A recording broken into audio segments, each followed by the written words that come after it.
I'm ready. Are you? Oh, yes, you are. I can sense it. We are all ready for the hottest podcast blending Second Life and real life.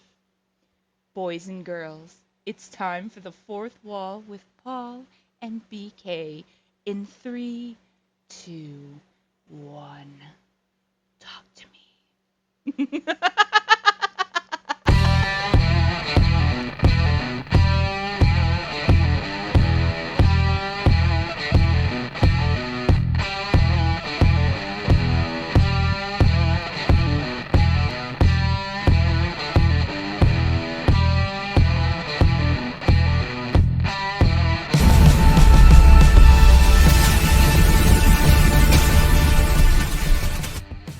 Hello, everybody. Welcome back to the fourth wall. I'm the scumbag superstar Paul Slayer alongside my podcast partner BK and his lovely partner Z. And Z, BK, we better strap in today because I feel like today is going to be a wild show because we got a wild guest.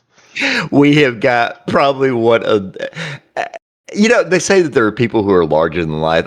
This guy, the charisma, the character, just this the man himself. He is larger than SL. We can almost say he's and yes, we had Alp and Chris the other day, and yes, we know he's the Godfather. And I don't want to offend. Yeah, it really is, but I don't want to offend anybody. But when it comes to this guy's persona, when we first started the show, his name came up a lot. Ladies and gentlemen, we have the one, the only, the man, the myth, the legend in his own mind, Benja Nirvana. Benja, welcome, man. Yes, thank you. And we're just going to start this off early. Everybody in New Mexico, please shut off your radios. You were talking about that before. You were talking about that before we started recording. So you might as well go ahead and catch everybody up. Why are you so worried about New Mexico? I plead the fifth due to self-incrimination, but I will say it just depends on the convenience store that I'm in, that I'm wanted, that I may be wanted for questioning, and kind of a couple things there. Let's just say there was. I just want to say tequila was involved, and I was at a mosque there, or at an Indian burial ground, at an Indian burial ground or mosque or something. And let's just say I will never touch tequila again. But will tequila touch you? It did that day, that night, and somewhere in between. But let's just say I woke up in an Indian headdress and kind of wondering where I was able to find somewhere to sleep that night. So, like I said, if you're listening in New Mexico, I'm sorry, but please turn this off. All right. Okay. We're just going to get right into this. Everybody in SL, no matter what it is, you are very beloved, no matter if you're in character or out of character. One thing I need to know about your SL career, in your opinion, how do you think it is, or how has it transpired to where the Trench Brothers have been able to carry on for so long? Because it is so hard to keep factions together in SL because of all the different personalities. How have you guys managed to maintain it for so long? The thing is that if number one, you said my opinion, whenever you ask somebody for an opinion, oh my God, whenever you ask somebody for an opinion in Second Life, you're just going to get it like this big like diatribe soapbox thing. I mean, especially in SL wrestling. I mean, can I get an amen in the corner? Nobody, not even a high five. Okay, wonderful.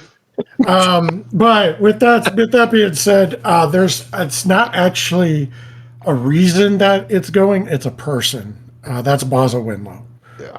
Basil Winlow has been the driving force behind Trench, anything Trench. I mean, the man has a head full of ideas, but it's just, I think he has a problem with pen to paper kind of thing, because he has like 18,000 ideas. He just doesn't write them down. And I think when a company owner or something goes, okay, what about Trench? Baza just fires off the first bullet that's in the gun for him when it comes to that. So I just kind of, honestly, I just follow along, and because they're like, "Hey, you're big, you're mean looking. You just stand there." I'm like, "Oh, okay, sure." Yeah, Well, but you're you like the do. Kevin Nash. You're the Kevin Nash of the group, really, basically. I'd say you Without looked like the he was portrayed in Fusion when we were there when we first met him. Yeah, Right. but the Yeah. problem is that I wish I had the money of Kevin Yeah, Nash. right. We all do. Don't we all? Yeah. Don't we all?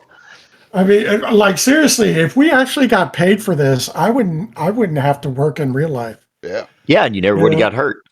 I would have never got hurt. I would have to, I wouldn't be doing my job in real life if we actually got paid for SO wrestling. Oh, But absolutely. the funny thing is, all the owners of all the feds says, "Yeah, us too." Right? Yeah, That's the everybody funny wishes. thing. That's the funny thing because they're like, because a lot of people don't realize, especially when it comes to SL wrestling, because everybody wants their credit. Everybody wants their, props. Everybody wants to be on a pedestal. And a lot of the Fed owners are like, yeah, us too. How about that? You Right. know, Yeah, I agree with that. Okay. All right. So let's go ahead and delve into Benja the man himself.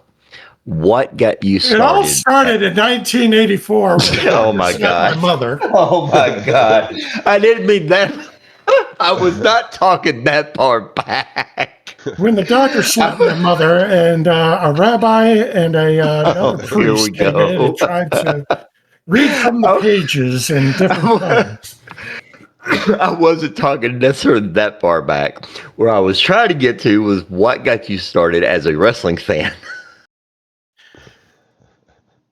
Okay, as like in real life or in second life? Real Well, I life. mean, Because we know those are that two everybody. different. Well, if you've heard the show before or heard everybody talk, we always ask about the real life because somehow or another, everybody that is in wrestling NSL is a fan of some sort. In real life, so that's how we all kind of got our foot in the door basically to get to where we are now. So yeah, we'd start real life.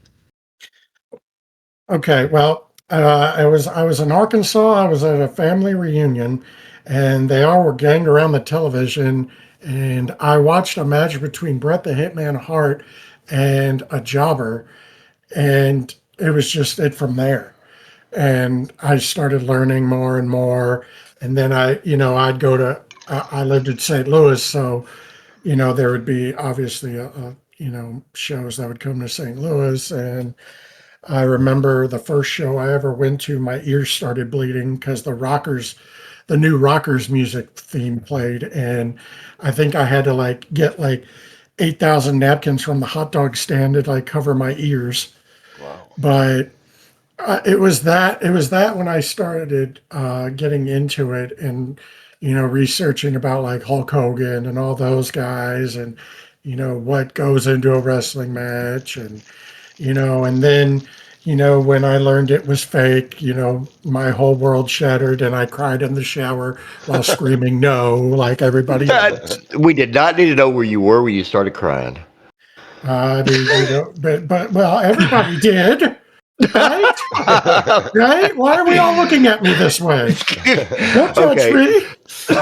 Okay, but I you thought have to this was admit. supposed to be non-judgmentaL I want Okay, my but you have safe space. Oh my God. What did we got? Okay.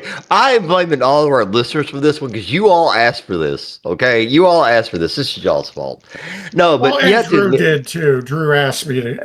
Drew said, "When are you going to do it?" Oh, So okay. But you have to admit that your introduction to wrestling being Bret Hart, that has to be one of the best ways to ever get introduced. I mean, the excellence of execution. I mean, there couldn't have been a better way to have been, indoctrinated into the world of wrestling. well, and then I started doing the historian thing, going back, looking at Ric Flair, Ricky Steamboat, going into Macho Man Randy Savage and Ricky Steamboat at WrestleMania 3, like Oh everybody's yeah. supposed to, and Hmm. then learning that Roddy Piper was actually an asshole. Can I curse on this show? Yeah. Oh, Um, wonderful. Oh God. That he was an asshole, that he wasn't actually, the happy-go-lucky guy that he was supposed to be.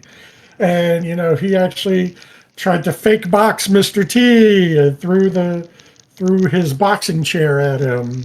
And that was You real. know, I Yeah. mean, You're, that was real, but the problem is that I don't think Roddy Piper was used to Mr. T moving the way he did, because he usually had like 50 pounds of gold chains around his Yeah. neck. you're So right. when he took it off, it was like, he had like a wobbly neck and everything. And I don't blame him for having a wobbly neck. But, after having 50 pounds of gold chains on, Right. I think it's too Okay. seriously. it was different back then because it wasn't like it is now where you see all the celebrities kind of intertwine. And back then it was like, yo, we keep everyone out but us. And they taught them a lesson. All the people who came in, celebrities that weren't in the quote unquote business, a lesson of the hard way most times. Yeah, but could you believe that Liberace was actually in the first WrestleMania Yeah, and you know, But that was Billy great Martin. though. Yeah, Billy yeah, Martin and but Muhammad he Ali. was he was doing like the can with a bunch of those women, and then I found out he Right. was gay.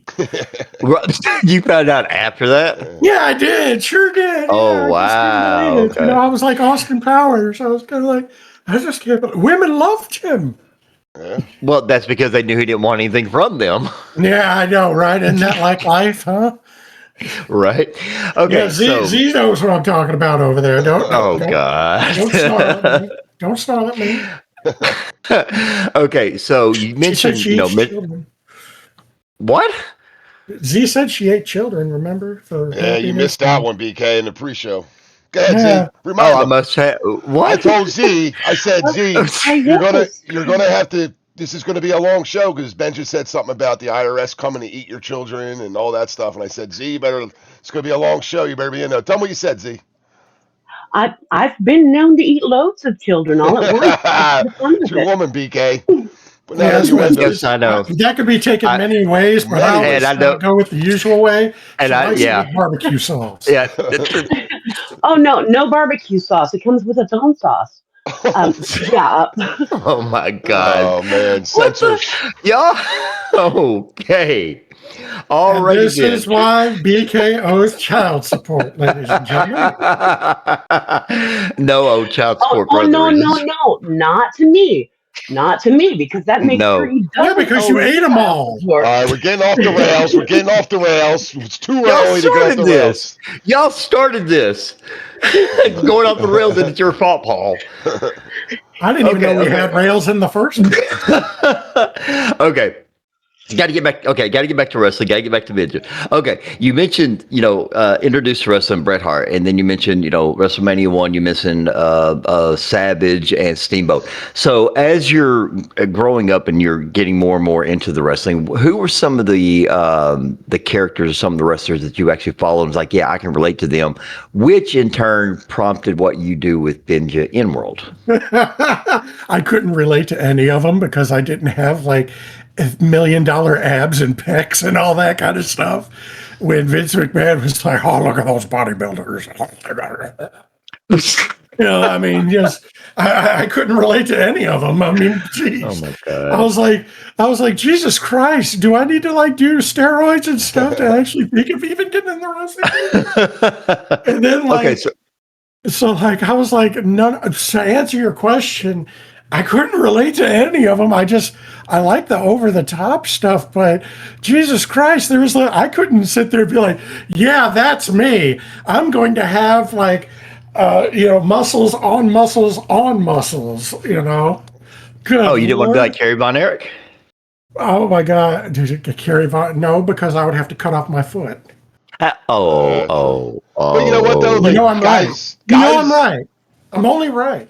guys like Bret Hart and Shawn Michaels, Go ahead, like they Paul. were smaller guys, and I think once them smaller Paul, guys, you hear me? what the hell? We lose everybody? I'm No, here. we're good. All Yeah, right, I'm here. Hello? Yeah, that's yeah. you. Your mic, BK's mic. Okay, I don't know what's going on here. Uh oh. I New Mexico's don't coming know if for me. I can feel it. You all right, BK? Like BK's mic went out. But anyway, as I was saying, like when the guys like Bret Hart came along and Shawn Michaels and Austin, and it became more relatable to like normal people, like because they weren't what you were just saying, like over the top, muscles on muscles, crazy. I mean, you still had them guys, but it became more relatable to a lot of normal people because they were normal sized guys. Yeah, but wouldn't you kill to have the bodies they did? Right? Yeah, I get. Yeah, I know what you mean. Yeah, but it's Because still we all have that. We all have like the kind of packs that that are like the beer packs. yeah. We all have About, kegs. We all have kegs. yeah. Well, some more than others, but I mean, So All right, thank you. I have no idea. I have no you idea what good? happened, but for whatever reason, I got dropped out of Discord and I couldn't hear anything. Are you good now? Yeah, for now, I don't know what's All going on right. with it, but yeah. So what? So what traumatizing remarks did I miss? Well, I was just saying, like when Shawn Michaels and Bret Hart and they started moving out of that direction of what Benja was saying, where it was muscles on muscles, and they started becoming looking like normal athletic guys instead of these big bodybuilders. I think it became more relatable to a lot of fans. Where like, all right, these guys are 6 foot, 220 pounds. Yeah, they're in shape and everything, but they're not, warlord. Like or ultimate Okay, fair warrior enough. looking. That's Or what I was saying. Right. Okay. Or barbarian, barbarian. like Yeah. All right. hours That's of okay. pain. Yeah. Okay, that's I very mean, fair. but I think the funny thing is everybody was kind of like we're more like demolition with the body Yeah. size and all that. Right. Right. I mean, It's so demolition. I mean, they. crushing. Yeah. Well, Crush went from what is it? He went from a pineapple guy to wearing war paint. Yeah. Well, he was a war paint guy before the pineapple guy, wasn't he? I Oh, what didn't. was it? Yeah. What? Yeah. Oh, okay. Was it the other way around? Yeah. It was the other way around, I think. Yeah. Oh. When he started getting real All But right. cartoony. but with Shawn Michaels and Bret Hart and everything, I mean, yeah, everybody was like, yeah, they're not like the biggest, hugest guys, but we'd still kill to have their bodies. Yeah. Right. Of course. That to Oh, have like their absolutely. work ethic and their bodies and all that. I just wouldn't kill to have Shawn Michaels' drug habits back then. Yeah. Right. Well, back then, no. Luckily, he got himself turned around. So don't do somas, kids. Don't do drugs. All right, Benja. So now you get to tell us the story about how you discovered Second Life and how you discovered Second Life Wrestling and your journey through to what we know as Benja today. So, yes, we are all buckled up. Okay, well, you better because this is going to be kind of dark. Uh-oh. Okay. Yeah, I it feel is. like I this all will tell started you. on like an adult sim somewhere. Right? Actually, Don't you dare say something dark and coming out of a rest tunnel and all that. Don't no. funny you should mention Adult Sim. Oh my God. So, the thing is, I was part of message boards and all that, and role play message boards, and we talk, and all that. And there's this woman named Alex Aon that I spoke with, and I was talking about how I was getting bored, doing the text kind of stuff. And she goes, well, there's this the virtual reality kind of game I play called Second Life. And I asked 3 questions. I said, well, I have 3 questions. Can I have a motorcycle? Yes. Can I have a shotgun? Yes. Can I smoke a cigar? Absolutely. I was like, I'm in. So That was your deciding points on that was joining it. Yeah. Second Life? Oh no, it gets darker from there. Oh, Because okay. she gave me, you know, she went through the things with me, made my avatar, gave me a skin that I wasn't a Ken doll, and gave me, an AO that I could, not look like I walk with a stick up my ass or anything. Come to find out, the home that she was at was a race play sim. Okay. And I'm talking N-word race play sim. Wow. Oh, okay. And it was adult sim. And they would use the N-word all the time and degrade themselves and do that kind of thing. And I'm sitting here with my jaw on the ground and, now, going and the funny thing was a They didn't give you stripper. no warning? Like no warning of what it was No, all about? none, Wow. nothing. Nothing. And come to find out, they were like, you stay at this club, you're big, you stay at this club. And I kept hearing them do the race play stuff. And they're like, do you like dominating black people? And I was like, what? And the thing is, a stripper from a brothel at another sim came in and said, what are you doing here? And I was like, I don't know. And she was like, you're coming with me. Her name was Feet Fun Fatuccio. Not really nice woman. She's like, you're coming with me. You're going to be a bouncer at my brothel from now on and get away from this stupid shit. And I was just like, okay. And this is how it, and now I'm going to relate this into SO wrestling. Because then I was just at a brothel making, clocking in, just standing around making money, making like $40 linens an hour. And, you know, uh, one of the strippers, one of the brothel women said, hey, could you come with me to a party? I just want you to be a big beefy security guard. I was like, she's like, I'll pay you like 200 linens. I was like, sure, why not?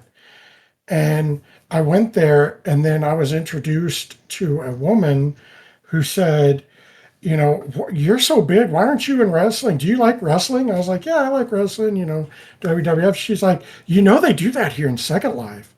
I was like, what? She's like, yeah, you get to do that in Second Life. And she's like, I know a guy. His name's Kurt Bombastic. She said, give me 2 days. I'll give him to you. And I was just like, okay. So I went back to the brothel, and 2 days later, I get a message. And she goes, yeah, he's waiting for you to message him. So she gave me his name. I messaged him. And this is the funny part of this story. I was like, hi, I'm Benja. I heard there's wrestling. I kind of want to look into it. And he goes, could you message me in 2 hours? I'm in the middle of a show. You're interrupting me. I was just like, oh, okay, sorry. And then the funny thing is, I started looking up on places and all that. And there was HKWF, who was Lou McMahon's Fed, if y'all remember that name. Oh my God, I haven't heard that name in years. Yeah, that was her Fed. Well, Wow. I saw that pop up in the places, and I teleported there. And I was just like, oh, this looks interesting. And then I saw Jen Parkin spitting mist in the air, standing around. And I was just like, nope, TP out. I looked at her, and I was just like, nope. Wow. Funniest thing, Okay. and the funniest thing, me and Jen Parkin are the closest people now. Person I was scared of the most, I'm the closest person would take a bullet for. Problem is, they're the ones holding the gun firing. See, Paul. Other friendships have been based off of misunderstandings. Misunderstandings, yep. Yeah. So we were not the first ones. Are you kidding? Second Life is a misunderstanding. What are we talking about? But yeah, okay. So should I continue on, or did you have? No. Please, continue. No, continue. Absolutely. Continue. So I messaged Kurt. He's like, "Let me TP you and look at you." I TP'd right in. He looked at me up and down. He was like, "Yep, you're good for it." Kurt Bombastic was just like, "Yep, you're good for it." And just was like, and he was the nicest guy. Kurt Bombastic is one of the nicest, most friendliest people, and I love him to absolute death. And I'm sorry he's going through what he's going through right now. Because I know he's having a bit of a hard time. Yeah, we've had him on the show before. It was a real good talk with him too. Oh yeah, he's a character. I'll tell you, he could talk about anything and everything. But Kimberly Smith does make a very valid comment in our open mic. Kimberly Smith being valid? When? Yeah, actually, so we're talking about how Benji got into wrestling, so we can blame Kurt for it, right? No. Oh, okay. So you have to blame a woman named Morgan. I forgot her last name, but Kurt knows who I'm talking about. But you have to blame her. Oh, okay. Oh yeah, that would be her, not Kurt. Kurt was just actually the middleman. Oh. But so he taught me the system, and then they introduced me to somebody named. He introduced me to. He said, "Hey, hang around, hang around." It was called XWA at the time.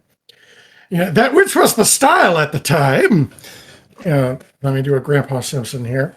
So, but the thing is that I hung around VWE, and Seth Cameron ran VW or XWA/VWE at the time.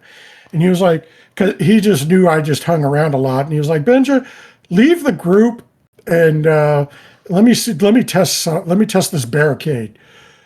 I never joined the group, and I was never interviewed for a position. I was like, sure, done. And he was like, okay, yeah, you were a trainee, right? He sure was. Sure was, Seth. Sure was. And he put me on there, and I was like, I'm a trainee, but nobody ever gave me a trainer. And Kurt was like, oh, we'll fix that. And the rest is history from there, because I met Derek Colt, which everybody knows that name. Yeah. I was the first ever graduate of the Soldier Boy dungeon of his school. So, in other words, that dungeon in the school, we might as well say that it's the Heart Dungeon of SL. No, he was the Japanese dungeon, because he beat the ever-loving shit out of you. Oh, and expected you to learn from it. Oh, okay, I got you. I don't Basically, know how School of Hard Knocks. I don't know how many spine busters I took from that guy, but Jesus Christ. I bet you did more rope shoots than spine busters. Yes, and I learned how to not jump over the ropes, because he would beat your ass. I'll tell you a funny story about that. During a house show, somebody did that, and he actually came out and beat their ass, and he wasn't supposed to. Really? He sure did. Oh, he sure did. We were wow. He wasn't joking. He will beat your ass if you jump over those ropes. Oh, wow. I mean, we all kind of make mistakes here and there, but to get beaten in the middle of the show for it, that's... Oh, yeah, he did. Wow. He did that during a house show. And we were just like, yeah, he wasn't lying. The man doesn't lie. The only person that was allowed to noob jump was Ruth. Ruth was allowed to noob jump. She really needed to. Yeah, because we kept Derek Colt distracted during that. Right? We knew what to do. Okay, so Benji, you've been in the in the SL wrestling scene for quite a while. You've seen things. You say a bunch of stuff too, because that's what everybody expects, is to expect the unexpected from you. In all your time in here, and now I'm going to get to this in a minute, but because a lot of times you're the mouthpiece, and I know that's by design, because that's what you like to do, because you're very sporadic, you're very good on the mic. I've heard you before. Do you recall what your favorite promo has ever been? Take a drink. What? Yeah. Take a drink. Because we're making fun of the Impact Mafia in XWA. Me and Tyler Hydroconis, and God bless that man too. That French-Canadian man, I love him. But we were talking about it, because they were talking about how dominant they were and all that. And I said, anytime, and we got in the ring and we were like, you know what, let's play a drinking game, kids.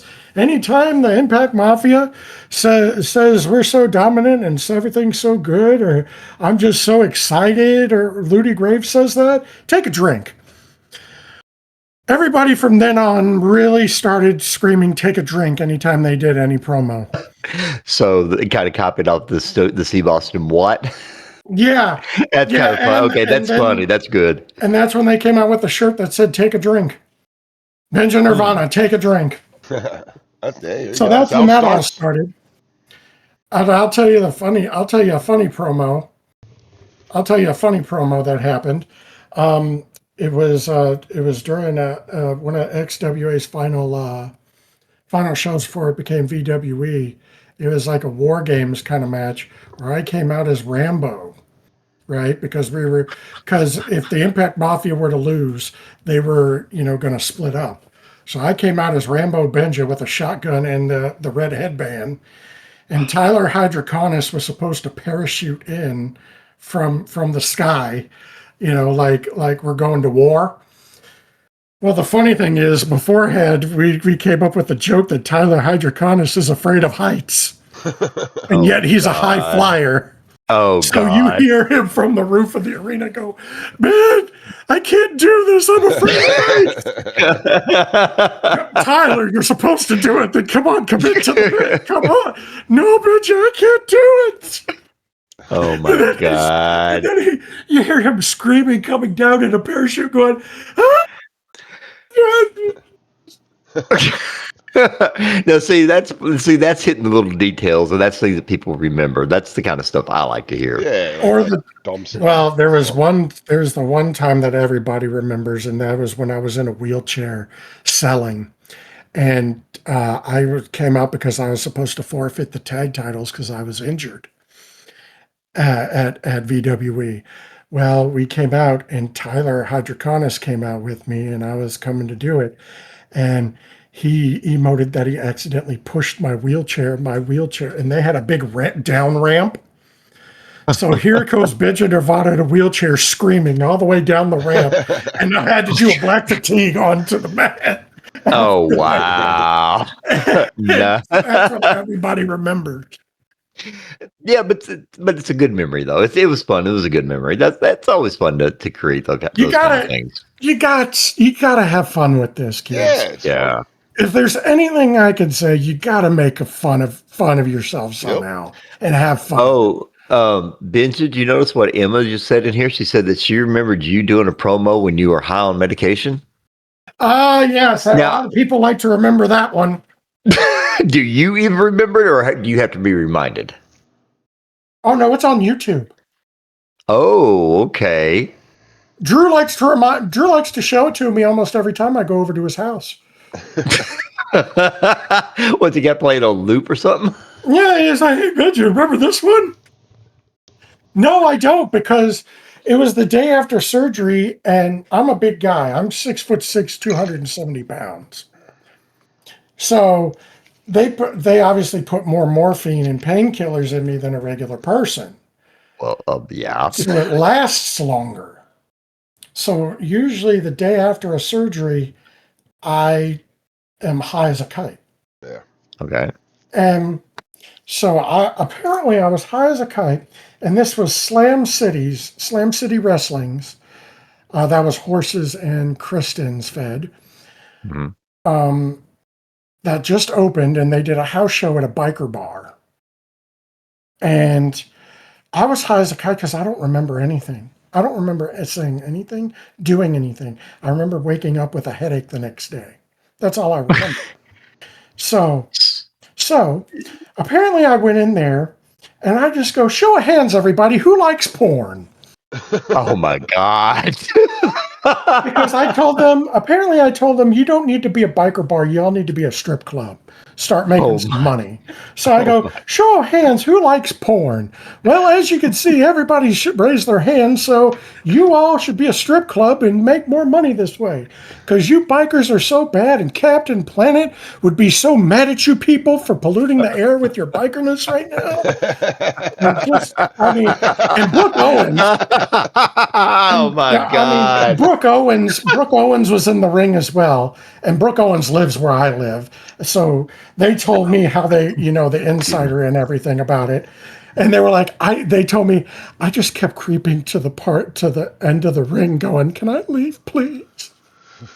Can I leave, please?" God. And then I called out Stuart Wharf in the crowd and called him a douche canoe. And apparently I went over IMs obviously the next day to see what the hell happened. And I got an IM from Stuart Wharf during that time frame that said, "Benja, can you do me a favor?"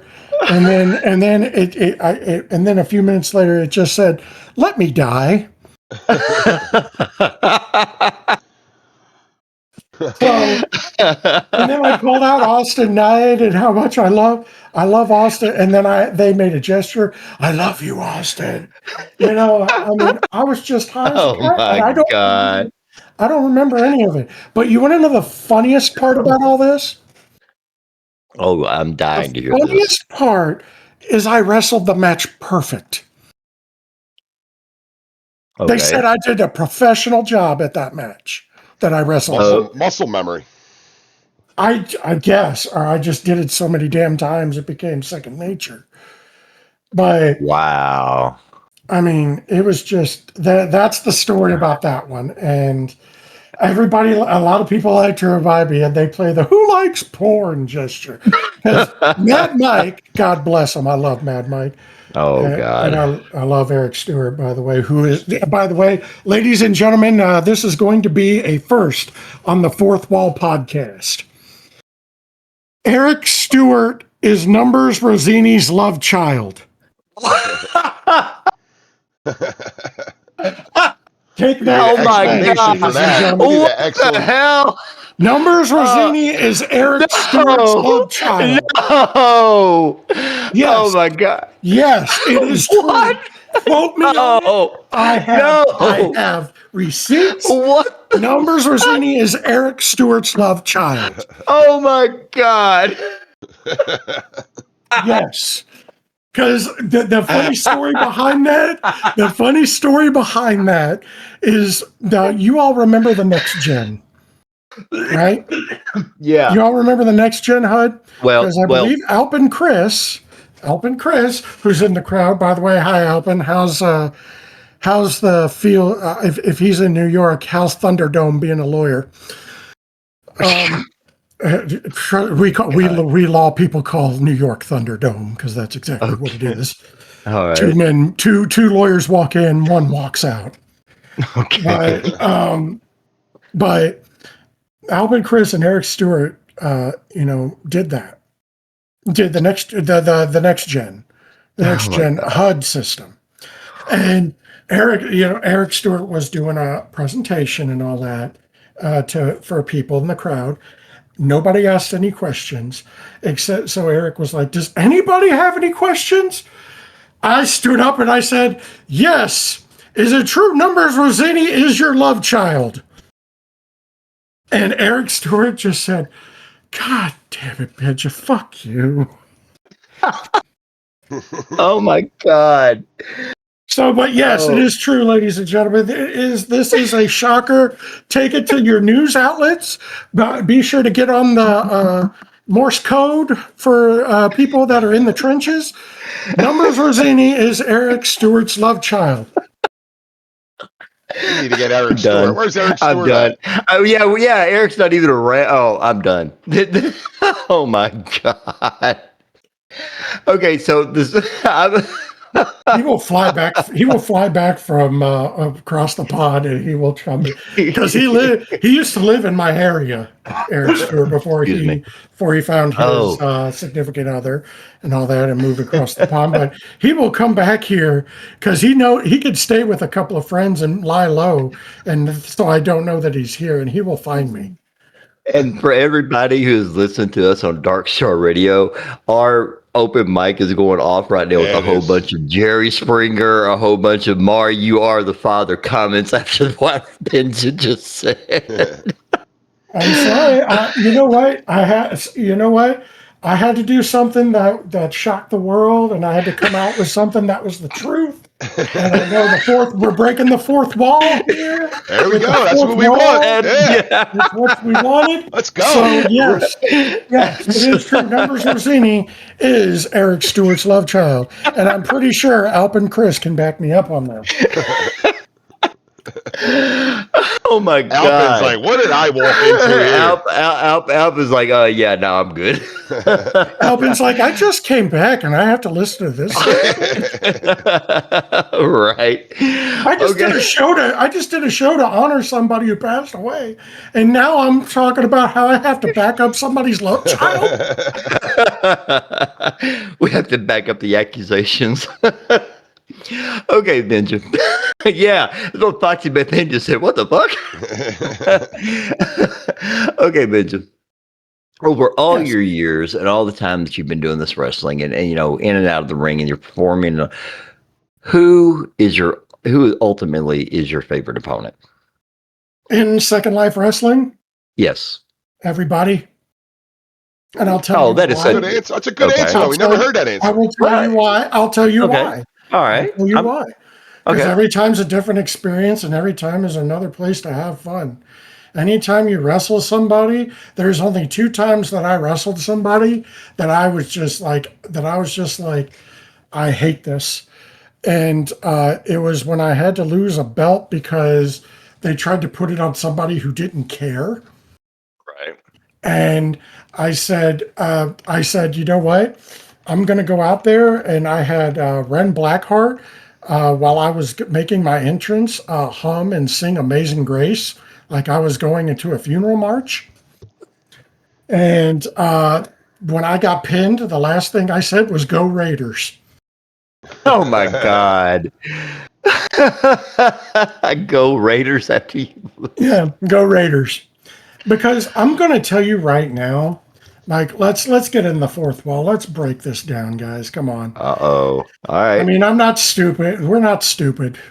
Second Life Wrestling, and you all have been a victim of this, and I'm sure each and every one of you people have been a victim that are sitting in this audience with your jaws on the floor or your eyes rolled to the back of your head because you broke them from rolling your eyes too much of what I've said. That's kind of right.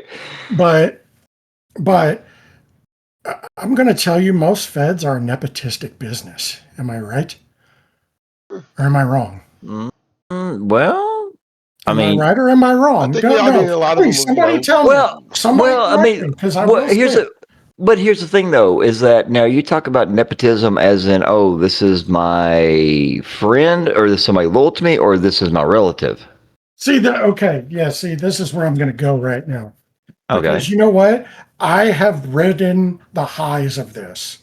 Okay. I've ridden the gravy trains. I will admit, nepotism me. Okay, Mina, nepotism means that you give preferential treatment due to liking a person or somebody is related to you. Yes. That is what nepotism means. Yes. Then my answer is yes. yeah, like Shane Mhm. McMahon in WWE. That was the kind of nepotism in a way. Well, it's Stephanie, Yeah, Stephanie and also. then Triple And then H. Triple H, Yeah, and then look at how the Rock family got treated. yep. Mhm. So yeah, But go on, Benji. We want to hear this. yeah, I definitely want to do this. And Mike, he says, I have to warn them this isn't clicky. But Mike, you've been a part of those feds that have been clicky. Even you can admit that. It's not who you know, it's who you blow. Yes. Yes. I'm going to tell you this right now.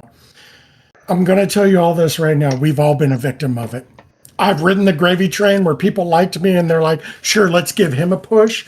But anybody who has a circle of friends, and that circle of friends are getting pushes and title shots and title runs. Now, I will have an asterisk at this. Not all feds do this, okay? But a lot of feds do. And I Okay. will say that. I will say that with the asterisk. So before, these Fed owners get this pitchfork and be like, I'm joining in New Mexico to hunt this Benja Nirvana guy. You are really afraid of New Mexico, aren't you? I'm telling you, it depends on what convenience store I'm in and what camera was there. But so, but, but a lot of feds were nepotistic and they had inner circles. I was part of a couple of inner circles. I'll admit that. I'll straight up. I'm not perfect. I was part of inner circles in some of these feds. So I know. I was part of some of these inner circles. But almost every fed has an inner circle. Yeah. And those inner circle of friends, it is a circle jerk. And you all know this. Everybody knows this. BK knows this. Paul Slater, you know that. I know you know that. Yeah. We know because we've been involved in a few of them that Yeah. you put in the hard work and it doesn't matter. It's like, oh no, we're going to push this person, or we're going to do this, we're going to do that. It's like, okay, well, what about what I've done? Well, thank you know for what? what you've done, You but want to know what? You want to know the funny thing about that? You want to know the funny thing about that? what's that? They get that one person that busts their ass and works hard. They get that inner circle gives that one person that push and belt to cover their tracks to say, look, see, we gave them and they're not our buddy. Am I right? Well, here's the thing, and I'm gonna go ahead and say this. I don't think Paul and I have actually talked about this, but when we were in FPW, and of course, you guys were there with the Trench Brothers. We had that where we had that where FPW is a different story. I'll tell you where that. we brought Insidious in, because if you remember, we were actually trying to create the Creed, which is going to be, Paul was going to be, the leader of basically a cult, is what we were trying to do. Not cultish, but you all get the idea if you remember the old Insidious. And we were in a storyline with Lex Tulsa. Great guy to work with. I really wish we'd get him on the show. Great guy. Well, at the same time, they had this idea they were going to push Lex, and Lex was holding the Intercontinental title. And they were going to give Lex a push up to go into the world title. So I said, hey, look, Insidious is a pretty strong character. Why don't we do this? Put the title on Insidious, because I've done everything you said. Let me take the title off of Lux. That way he doesn't have that to worry about going into the title, and he only has one to worry about, and then I will hold on to it. And I even said I'll hold on to it for, I think I even said I'll hold on to it for 2 or 3 weeks, and we can do something where he would get beat and it would look right. And they were like, oh yeah, that's a great idea, but it's not ours, so we're not going to do it. Pretty much. Yeah. Yes. Again. And I was like, okay, got it. Again, you tried to break in that inner circle, and that it's how dare you? Yeah. Am I right? But don't you think, though, here's a question. Yeah, Like, you figure this is, a lot of this is started, like a Fed could start, be like, hey, I'm starting a Fed, and like, BK, you're going to come with me. Benja, you're going to come with me. But don't you think that's just kind of like, just the business of SL wrestling? Like, it all starts with a group of friends. They all put their money in, they all buy land, they all whatever, and then that group just kind of sticks together. Like, don't you think that? Yes, but however, if you're going to attract more people, you can't have an inner circle. Right. Because people will find out about it, and then wrestlers are going to get disgruntled, and then wrestlers talk. Telephone, tell a wrestler. Yep. That's exactly what it is. It's exactly what it is. But because here's the thing I've always said. Now you got me leaning back in my chair here, doing the whole man thing with the suspenders here. Go cut me a switch. Anyway, yeah. That brings back memories. But yeah, yeah. I don't call my mother the Tasmanian devil for nothing. The funny thing is, my dad's 6'8", my mother's 5'7", and you're more scared of your mother, aren't you? Yep. You damn straight. Mm-hmm. Yep. Damn straight. I remember because my mother actually took judo in college. Oh, okay. Yeah. I called her. Funny story. I called her a fucking bitch when I was a teenager. Bet you didn't do that again. Bet you didn't do that again. Oh, I had a bruised hip for a week looking up at the phone. Okay, so anyway, so back. Yeah. But okay. But back to what I was saying here. You can't break an inner circle, because if you try to break an inner circle, it's how dare you. But then they've already. I will guarantee you, the inner circle of people and the bookers and all that already got at least one person sucking up to them already. They don't need you. Am I right? I'm not gonna. I see that. Well, I can see that. Yeah. I can agree with that. I can totally agree. It's been recently happening, and a bunch of wrestlers have told me. The funny thing is, I haven't wrestled in months, and I already got people talking to me about, there's people sucking up in all these different feds, and they tell me who these suck-ups are, and a couple of them, I was like, yeah, because they're trying to stay relevant. Because that's how they get their relevance, is they leech. Am I right or am I wrong? I've seen it. Yep. Yeah, I mean, nothing, and nothing you said has been untrue, but at the same time, you have seen a lot more of it than we have, because you've been, and like you said, you've ridden the gravy train, you admitted to it, and you know how everything works. So some of that, a little bit more, and we can see some of the stuff. You're right. Yeah, that's what I'm saying. Yeah. Right. I've never been in, and it's, basically by my own fault, because I never cared to be in the inner circle. But I've never been on that side of it. I've always been the guy that just goes in and say, look, this is what I want to do.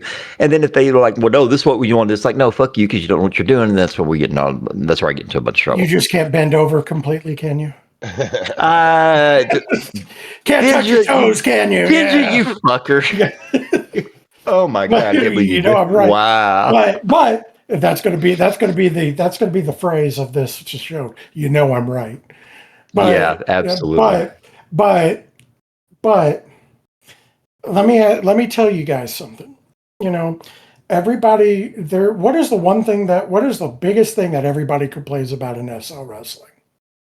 Pushes. Uh, Pushes not and slash titles. bingo. Titles, yeah. Pushes slash titles. I'm going to tell you all right now. For those people, for those owners that say, and I love this, it's nothing but a prop for a storyline. You've got that line from Yep. a couple owners, Yep. haven't you? Yeah. It's supposed to be. It's I. supposed to be. Yeah. But they don't. A lot of owners don't finish that sentence. They don't finish the sentence. And I guess I offended BK because he gotten a couple titles.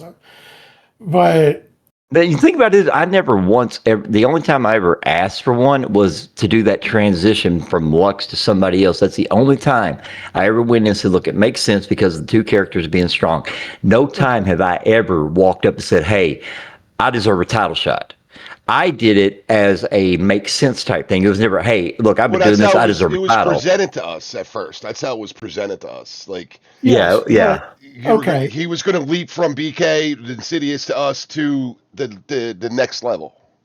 right. right, right. However, okay, let me put it to you this way then. Okay, so when they tell you the title is nothing but a prop in this Fed, 9 times out of 10, they don't finish the sentence because there's another half to that sentence. When you get an IM saying, "Well, when it comes to titles and titles are nothing but a prop or for a story," they didn't finish the sentence, which was, "The title is nothing but a prop for a story, which is something you're never gonna see." Oh, They didn't Never, finish that sentence. So right. when they give you that line, it's if it was is the title is nothing but a prop for a story, which is something you're not going to see. Hmm. mm, I'm going to tell you why everybody's so obsessed over belts. And because it's the same thing every time. We don't get paid for this, no, do we? nope. No, Nope. Because remember and think about it, in real life, every wrestler's like, "Okay, I did a match, here comes my paycheck." We don't get right, nothing for it. We may get a right. pat on the back or a couple of people, fondling your balls saying, "Hey, great match. I loved it." I mean, that's great. What is your reward? What's your reward? To a lot of people, it's that belt. Yeah. That belt is their paycheck. That belt is their reward. That belt is what they're working for. So everybody wants that belt because that's what they're working for. They're working because to be called champion, that is your payment in Second Life Wrestling. Okay, but at the All right, but same yeah, yeah. time, Go ahead. Go the ahead. You you, go first. well, I think Well, you and I debate me probably on on the this, please. well, no, no, no, no. I was going to debate. What I was going to say is that you're absolutely right, but then again, you also have what you called earlier the nepotism, where you have people who, let's just be honest, didn't earn it, didn't pay their dues, didn't Well, do all nine the times out of storylines, didn't. 10, yeah. Yeah, so Yeah. that's why we have such an issue with people coming into feds. Oh, when do I get a title shot? No, you don't. You got to work your way up, and people don't believe in that All right, anymore. but hold on a Well, second. Hold on 1 second. I mean, like for a guy like me, I don't wrestle at all. Right? Very, very rarely. If a storyline calls for me to go in and get my ass kicked, I'm cool with that. That's fine. I mean, come on, you got the pecs for it in No, what I'm Second Life. saying is, like, I've done commentary, now I manage. Like, I'm not chasing titles. And honest to God, the thing I enjoy is like, put me with somebody that don't talk, and I'll get them where they got to go. Because I'm a good Right. talker, and that's what I'm good at, right? So to me, I don't give a shit. Like, it's not about belts or nothing like that. To me, I like just doing it because I like doing it. I like talking shit. I like cutting promos. And then if you want me to manage somebody, give me with somebody that don't talk or has trouble with promos, and I'll help them. So it's like I get what you're saying with the belt as being a payment, but you have commentators, referees, people that just do refereeing, people that just do commentary. Like, what would their payment be doing it? You know what I mean? Or they just doing it because Right. they love it. Yeah. I mean, here's the deal. Here's the deal with it. I mean, I've got a couple people already saying, hey, wait a minute, Benja. And you know what? That's fine because you know what? Everybody has a different outlook. But I agree. I'm going to tell you, 7 out of 10 wrestlers want to be called champion. Right. I don't disagree with that at all. I've seen that in the history I of will this say game. 7 out of 10, and I'm being generous. Yeah. And like this, Want to be well, called like because I'm sorry to interrupt you, no, BK. no, go ahead. No, I'm going to tell you, Your you're the show. guest. Yeah, you're when the I guest. was Yeah. yeah, but this is your show, and quite frankly, I don't want to ruin it for you. Nobody wants to hear from us. Trust me, you haven't. I don't have my face on the show yet. I mean, I'm working on the spray paint. Working on the spray paint for that, by the way. But Got it. but when we used to train wrestlers back in the day, we could always tell. We could always tell who would make it and who would not, because we would sit there during training sessions with Derek, because Derek was the trainer, and we'd get an influx of 5 people at a time. 3 out of those 5 people say, when do we start talking about title shots? Because, and I know the reason behind this, it's Second Life. Why do we get it? Why do we log into Second Life? Well, for Why fun, do we really. log into Second Life? In a general sense. Why do Escape we real log into escape RL. Bingo. Bingo. So if your real life sucks and you're being yelled at by your boss, work's kicking your ass, you come home, sit on your bed or sit on your couch, you log into Second Life because you want something good to happen. Because that's your escape. You want something good. Nobody logs into Second Life going, I'm gonna lose a match today. Am I right? Am I What? right? You're There right. ain't nobody Yeah, that gets on yeah. Second Life doing cartwheels going, man, I'm going to get my ass kicked. Okay, fair point. Well, there are some people that would, like Mina, but Some people pay extra for that's that. yeah, that's the tip your dominatrix on that one.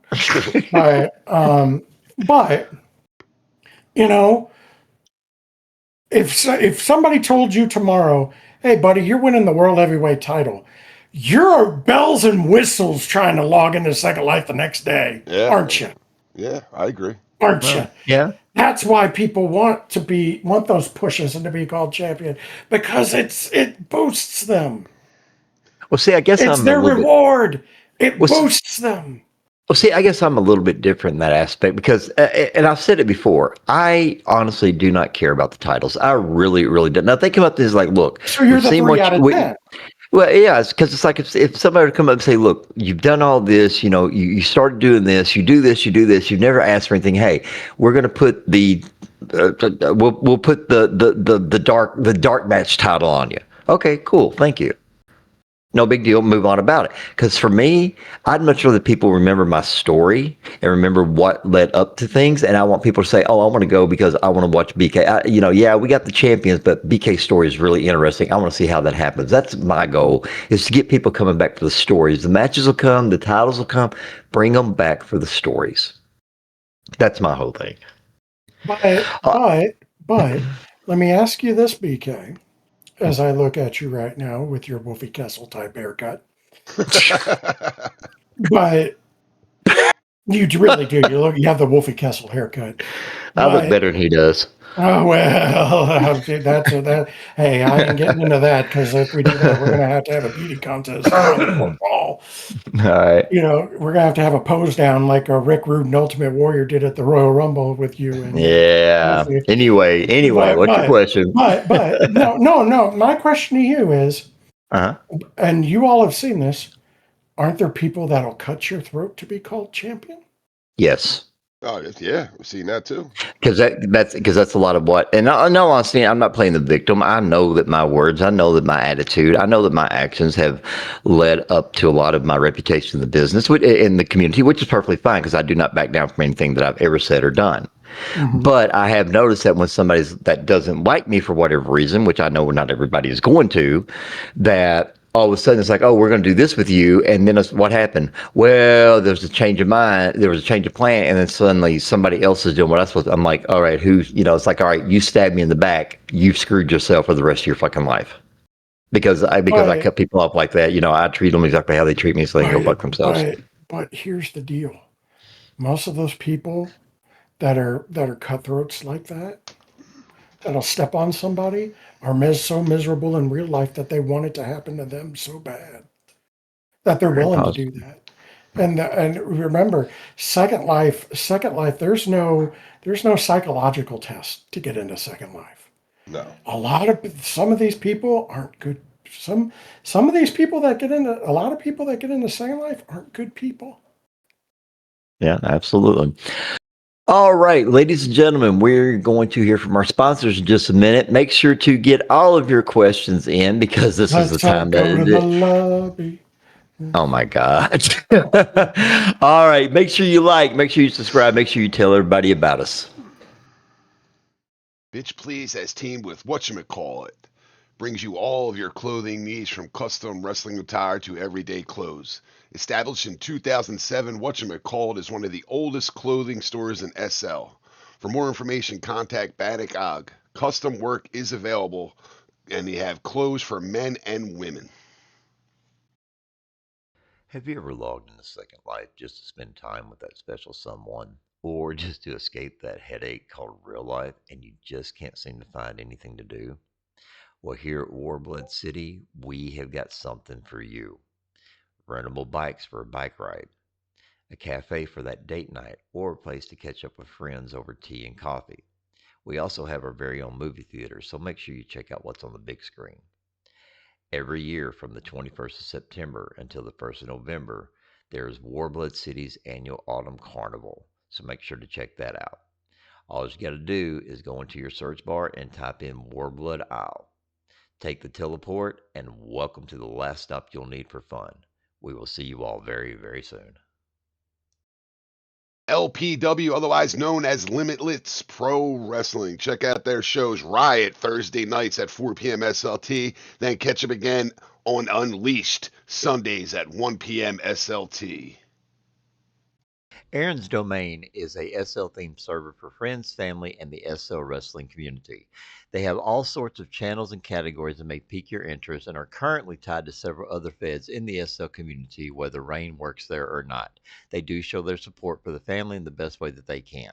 If you wish to become a member and join us, feel free to ask herself or Chrissy and they will get back to you. Welcome to the Aaron family, and the door is always open. Premier Wrestling is Second Life's leading federation for virtual sports entertainment, where passion meets performance, and the spotlight's not just on the ring, it's on you. We're recruiting now. Wrestlers, commentators, managers, referees. If you've got the drive, we've got the platform. With 4 electrifying weekly shows, Overload, Attitude, Rise, and ABW, Premier isn't just entertainment, it's a movement, a community, a gateway to the virtual world, proudly partnered with Linden Labs. Whether you're here to compete, perform, or elevate the action behind the scenes, there's a place for you in the Premier family. Step into the story. Visit premier-wrestling.com and join the action.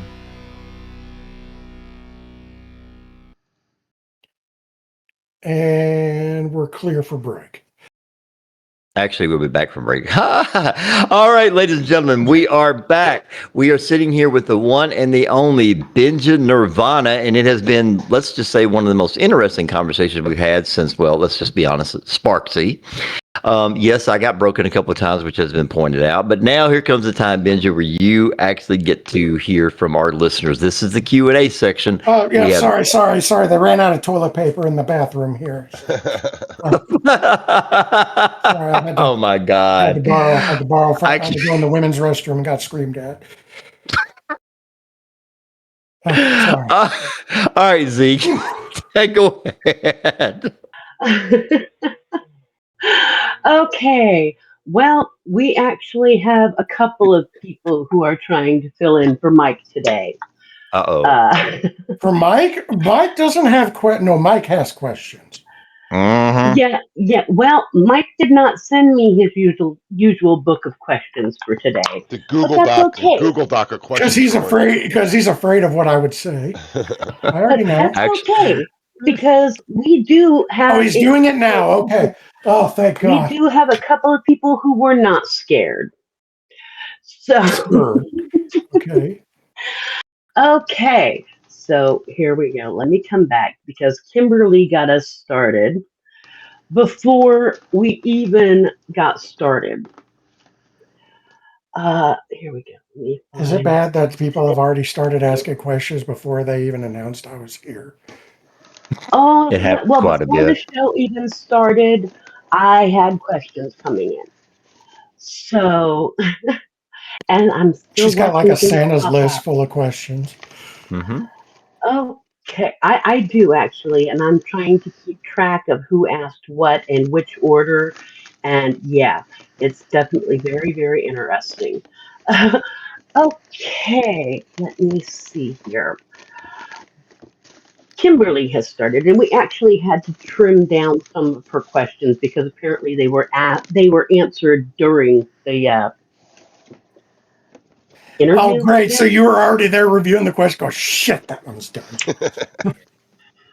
Well, what's really great is she got in and says, "Well, this one's already been answered. This one's already been answered." So, and now she's gone in and edited them out for me. So, uh, I am supposed to ask you for Kimberly about your relations to the Banshee. For FPW, that show, what happened?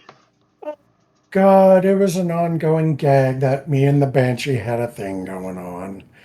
It was a gag, and it was sort of, a thing where, the funny story was, um, Neon, who's Drew, breaking the fourth wall again. Neon is Drew. If y'all don't know that, then shame on you. But you know, me and Drew get in all sorts of shenanigans, right? So Drew and Tristan, who's Sparksy, were in a ladder match for the FPW World title because Neon was FPW World Champion at the time. It was the Christmas show. So the gag that was going on before that was me and the Banshee had a thing going on. That was the gag. Because she would, do flirtatious things that were creepy to me, and I'd just kind of be like, kind of skin crawl kind of thing, do the skin crawl, and I would,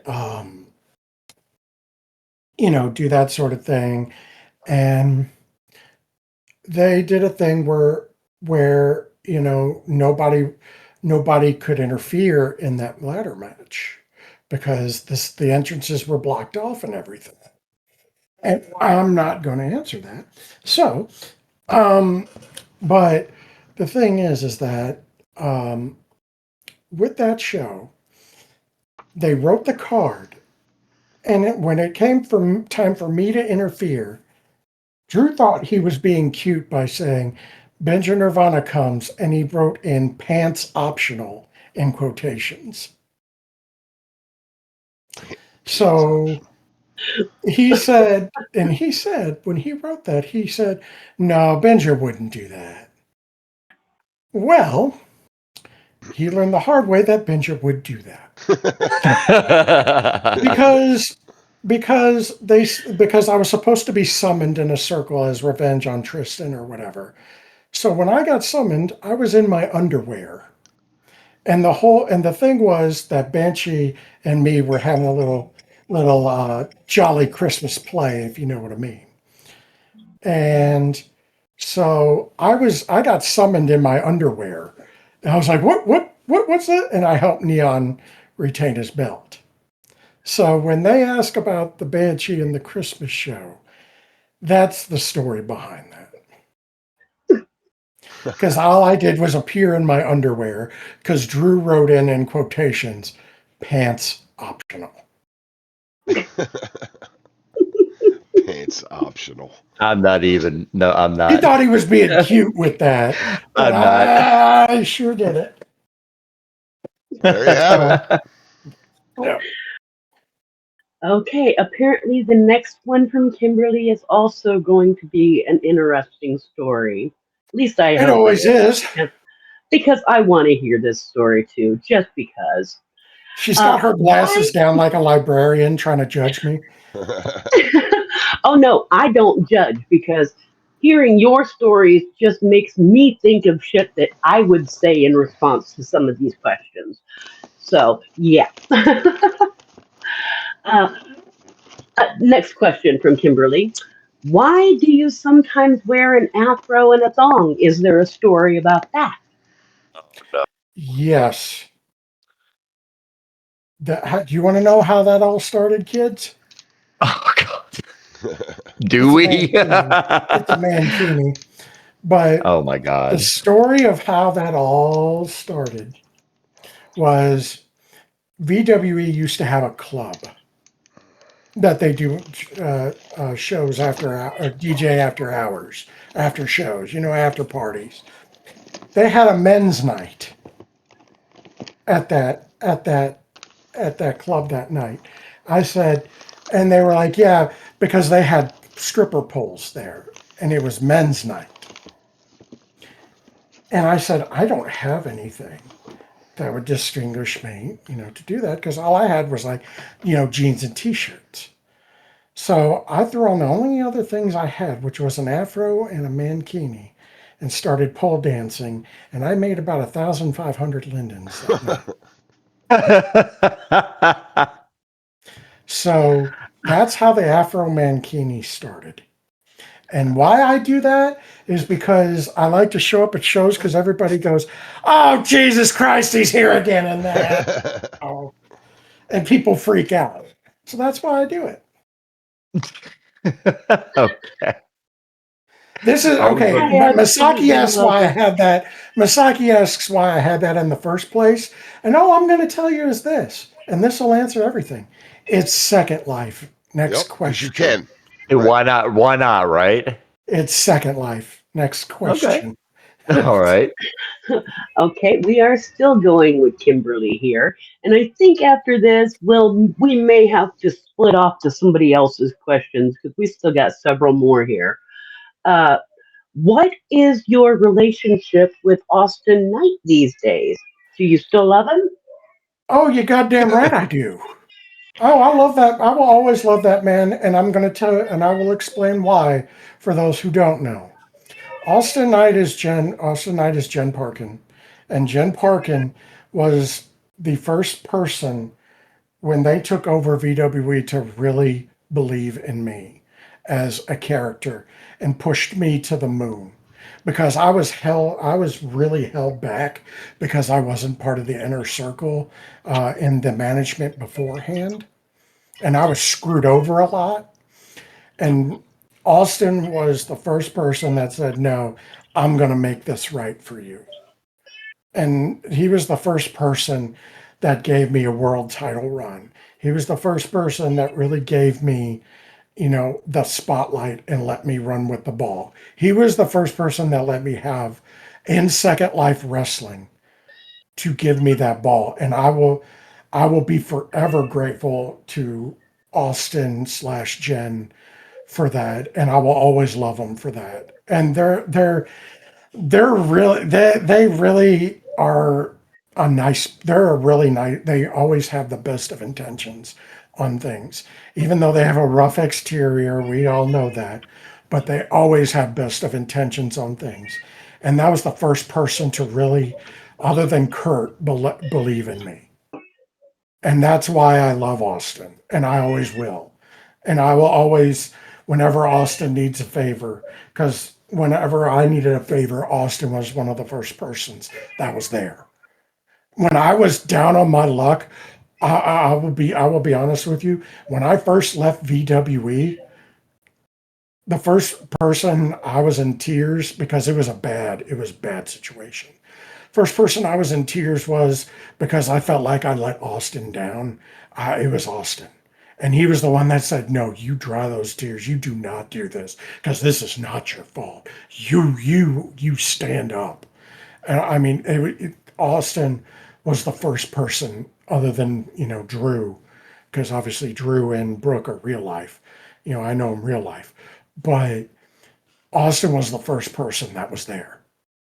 That was right there for me. So I will always be forever grateful to Austin. I call him my concierge, like the Godfather, Tom Hagen in The Godfather, because that's exactly what he is. He's so smart about things. He knows how to use things properly. He knows how to. I mean, when I was his manager, that man used me every week as his manager to do something. He never left me out. So I will always, I joke that, I take a bullet for him, but the problem is he's firing the gun. And we always joke that he would, he'd kill me if he saw me. And I always said that he would be trying to choke me and the police would drag him away. The police would drag him away and he'd be screaming, "No, I'm doing the world a favor. You all don't understand." You know, We need to get but Austin in here. We need to get Austin in here, BK. no, but I will love him always because that man has been there for me from almost the very fucking start. The And I agree. very I think we need to get fucking Austin in here as start. well. The Yeah, I very agree with fucking that. start. I love him. And I will always love him because that man has been my concierge through and through the high times and the low times. He's always been there, and you know you can count on your hand the closest people that you have in wrestling. Yeah, definitely. You can count on one hand, and I can guarantee goddamn to you, Austin Knight / Jen Parkin / whatever you want to call them is one of the fingers. Nice. All right, all All right, right, Z. Z, what? Wonderful. All right, next up, we're going to skip away from Kimberly for one moment here and let's hear from some As other you roll your people. eyes to that, Oh, no, I never roll my eyes. No, not me. I'm No, she oh, always shakes her head and polite. rolls. then No, she shakes her. why are you cross-eyed at the moment? She shake. What she normally does is what she does. She shakes her eyes and rolls her head. She never rolls her eyes. Uh, uh-huh. Then why are they going like a Powerball, those Powerball things? Why are they shaking around like those Powerball drawing things? Well, I mean, look at the three guys I'm sitting here with. There's a lot of hot man meat here. I don't Whoa. know where Yes, to. but you're married. I'm not blind. But I'm a swinger, honey. You don't say that to me. Oh, I'm a that's okay. swinger in second life. My husband doesn't mind sharing, so Me. we should talk. Whoa, whoa. Oh my You're asking the wrong god! guy that. Wow. You talking to the Remember, wrong woman saying that like it's a bad thing. I yeah, but the mean, thing is, if you squeeze my butt cheek twice, that means stop. Yeah. well, that's okay then. Anyway, Miss Foxy Beth Ann would like to know your favorite male and female wrestlers you like to see at a show.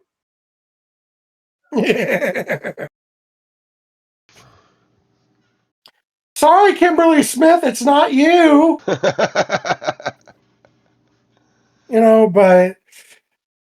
But the thing is, we always have an influx of people every time. I love to see everybody because everybody tries their best to put on a show. I'm not going to. I'm sorry for being broad answered with that, but it's true because I know the goings on of a show. I know that there are people that are in the middle of that ring trying their best and freaking out or whatever because of lag, and us pros are going, "Don't worry, I'll grab a headlock," you know. And to be honest with you, there's not. It's everybody who tries.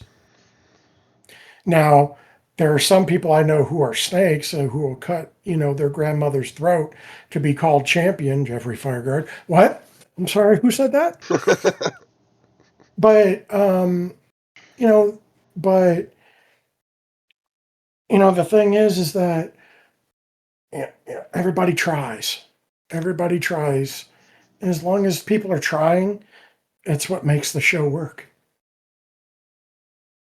So, Benja, I don't have a question. I actually have a comment for you from Let me somebody who is guess. listening. Hello, Benja. It's your great uncle Stan. Where No, is my money from the bingo game? no, that is not it at all. I'm going to quote verbatim. I'm going to read this off, okay? Okay. Your guest making Godfather references is a funny coincidence. You should tell him and everyone listening that the Corleone Empire offers I can't even pronounce this word, consigliere services at a very reasonable rate. Mhm. And they're the best on the grid. Try that with Austin Knight and see how far you get. Okay. I'm just reading it off. That's all. I'm just reading it off. Austin Knight will consigliere Ooh. circles around you. Ooh. Oh, shots fired. Wow. Nice. Damn. Come on, it's a lucky C now. Don't worry. Okay. Okay. What For else we our new got? partnership. Okay, this one, I tell you, I may have to send this image that was sent to me along with this question over to Paul so that it can be added because this is rather amusing. It comes Usually is, from isn't it? our very own Emma Gray. Mm-hmm. Says we had In a my match in LPW earlier this year, and there's almost a 2 foot size difference between you. Do you prefer facing bigger wrestlers or more your size or smaller? Not necessarily as much smaller as her. I've never complained about who I faced because I could find a way to draw entertainment out of it. With Emma Gray, it was the size difference that was the entertainment. The fact that I Yeah, let her, but seeing the the funny thing sight of is, that. the funny part about that is, the funny part about that is, when she said, "What do you want me to do to you?" I said, "Just beat my ass." Because it was entertaining and it God. would make the people laugh. It would make the people entertained. And as long as the people entertained, as long as the people were entertained, that's all I cared about. I was the big bad heel. To have a woman like Emma Gray kick my ass, number one, I should have called her mother. And number two, she, it was the funniest thing. There's the pictures. Yeah, it was the funniest thing because nobody expected a small little girl like Emma Gray to be kicking my ass. So I said, hey, let's give them a fun time. Let's have you kick my ass. Just go ahead. Do whatever you want. Okay. I'll sell. Okay. So my only question about, and for the people who are listening on DSR, you can't see the pictures, but there is a picture of a male avatar dressed as a female, dressed in drag, which is fine.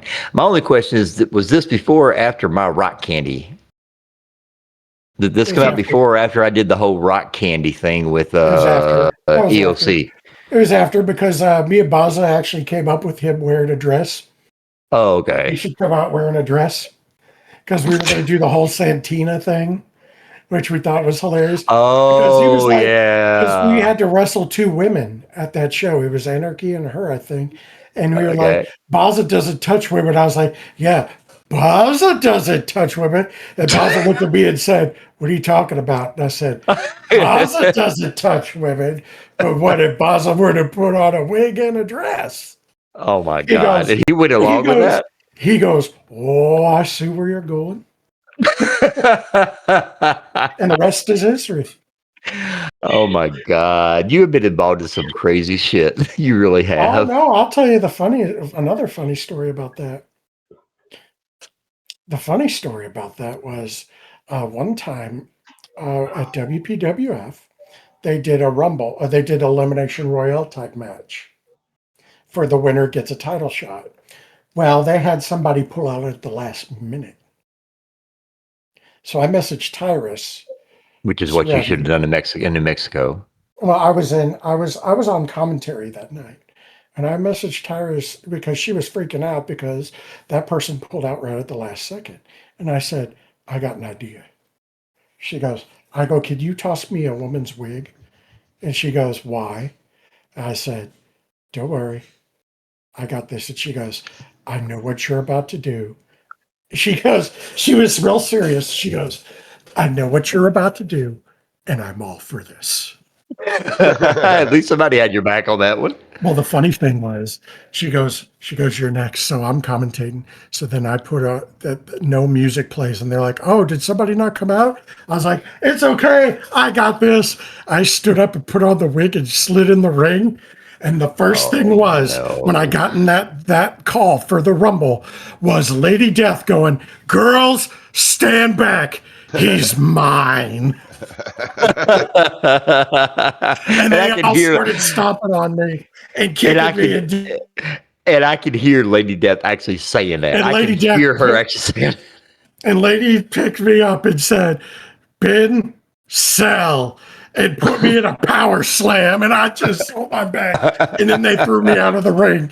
And I get an IM from Tyrus going, thank you. Now go back to commentating, please. All right. What's our next question, Z?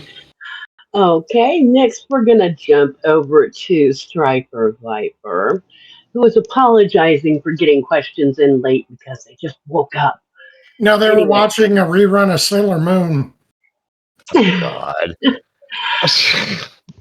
The question is, anyway, how did the Trench family come to be? There's a story behind that one, too. I swear to God, if you guys need me on for a part 2, I mean, I've got. I think we're going to need to. I think we're going to need to. I really think we're going to need to. Oh yeah. I think what we're going to do is we're probably going to have to end up doing with you what we're doing with Alpin. And even though Alpin didn't take any questions the other day, and we have a part 2 coming up with him where it's going to be nothing but questions, we may have to continue with you with answering more questions. No, and I can tell more stories and all that stuff too. I've got a ton of them. Yeah. With as many questions as I still have to go through, that may be a good thing. Yeah, we may have to do a part 2 with you. People seriously. wanted to hear from me, really? Yes. I've been out of this business for a little bit now. Come on. Well, I but again, like the Godfather, once I thought it was, they pulled me. I will tell you this: we have not gotten to any of Mike's questions. I have a list of 4 questions from Mike that are his usual. I have 7 from TJ that I have not touched. We have 30 minutes left, so we might not be able to get to all of them. We got about 30 minutes. Again, this has been fun. You guys can have me on anytime you want. All you got to do all you need to do is ask. Okay, I tell you. Okay. As politely, show up. Okay. Oh, let's hold up. Okay, you're saying that Mike and Kimberly, both of them have, and not making fun of them because we know what to expect from them. So they basically have their laundry list of questions. And TJ has his own laundry list of questions. Okay. So here's what we're gonna do. Here's what we're gonna do, guys. Okay, we're gonna We're gonna shelve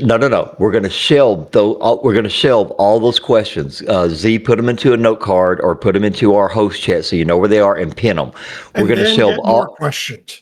No, we're gonna shelve all those questions and we'll do the part 2. We'll go ahead and let him get the shorter questions out of the way so we can get this episode taken care of. And then when we start the new one, you all will be the very first ones we read off. Is that fair? Sound off? It don't matter if it's fair or not. That's what we're doing.